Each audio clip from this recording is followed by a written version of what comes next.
Ikaw ba ay first-time OFW?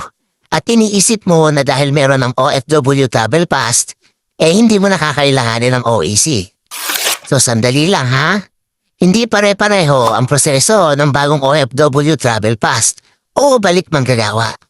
Sa latest DMW information, ang OFW Travel Pass ay ginagamit para sa qualified balik manggagawa o returning OFWs, lalo na yung bumalik sa mga same employer, job site at same countries.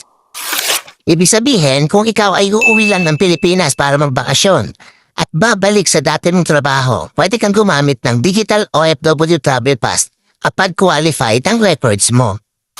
Pero kung ikaw ay first-timer OFW at aalis ng Pilipinas para magtrabaho abroad, hindi ibig sabihin na automatic kang bibigyan ng OFW Travel Pass. Kailangan mo munang dumaan sa DMW deployment or documentation process. Kasama rito ay ang tamang employment documentation, contract processing, or verification. Depende sa paraan ng hiring at iba pang pre-departure requirements. Pagkatapos makomplete ang requirements, kailangan mo magkaroon ng valid OFW exit clearance bago ka makalis bilang isang OFW.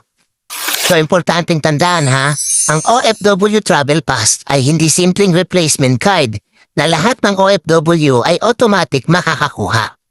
Ang eligibility ay nakadepende sa iyong OFW record at employment categories. So halimbawa, kung ikaw ay first-time OFW, kailangan ng regular new hire deployment processing.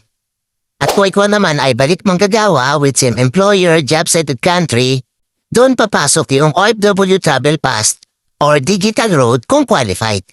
Kung ikaw naman ay nagpalit na employer o nagbago na employment details, maaaring kailanganin mo ng employment contract verification at iba pang DMW processing. Kaya kung ikaw ay first-time OFW, huwag basta isipin na OFW Travel Pass ay okay na. Kaya dapat isipin natin, ikaw ba ay first-time OFW o balik manggagawa?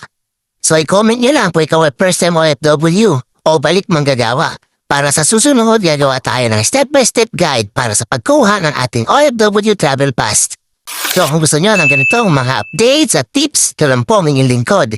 Sige busog, update para sa OFW.